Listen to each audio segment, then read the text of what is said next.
नमस्कार दोस्तों, मैं संदीप धनोरी हाजिर हूँ एक और नई कहानी के साथ। आशा करता हूँ आपको पसंद आएगी।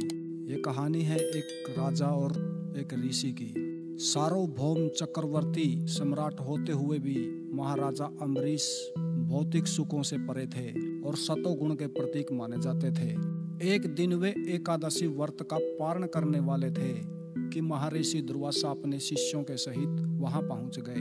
अम्बरीश ने उनसे शिष्यों सहित भोजन ग्रहण का निमंत्रण दिया, जिसे दुर्वासा ने स्वीकार कर लिया और कहा, ठीक है राजन, हम सभी यमुना स्नान करके आते हैं और उसके बाद प्रसाद ग्रहण करेंगे। महर्षि को लौटने में विलंब हो गया और अम्बरीश के व्रत पारण की घड़ी भी आ पहुंची।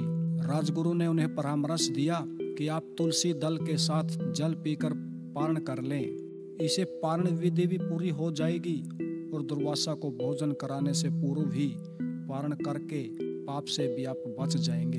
अम्बरीश ने जल ग्रहण कर लिया।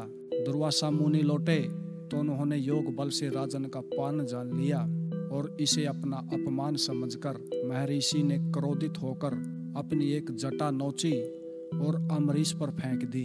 वह कृत्या नामक राक्षसी बनकर राजन पर दौड़ी।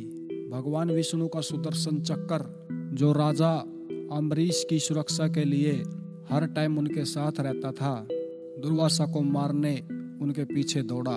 दुर्वासा ने इंद्र, ब्रह्मा और शिव की स्तुति कर उनकी शरण लेनी चाहिए, लेकिन सभी ने अपनी असमर्थता जताई। लाचार होकर वे विष्णु की शरण में गए, जिनका सुदर्शन चक्र अभी भी मुनि का पीछा कर रहा था। भगवान विष्णु ने भी यह कहकर विवशता जताई कि मैं तो स्वयं भक्तों के वश में हूँ। तुम्हें भगत अम्बरीश की ही शरण में जाना चाहिए, जिसे निर्दोष होते हुए भी तुमने क्रोधवश प्रताड़ित किया। हार कर क्रोधी दुर्वासा को राजा अम्बरीश की शरण में जाना पड़ा। राजा ने उनका चरण स्पर्श किया और सुदर्शन चक्र लौट गया। दोस्तों, कहानी का तात्पर्य ये है कि क्रोध ऐसा तमोगुण है जिसका धारण करता दूसरों के सम्मान का अधिकारी नहीं रह जाता। यहाँ तक कि भगवान भी उसे अपनी शरण नहीं देते। गीता भी कहती है, क्रोध से मोह उत्पन्न होता है और मोह से समरण शक्ति का विभ्रम हो जाता है।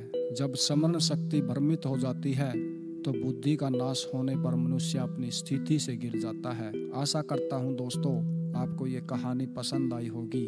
मिलते हैं फिर किसी नई कहानी के साथ। तब तक के लिए आप सभी को नमस्कार।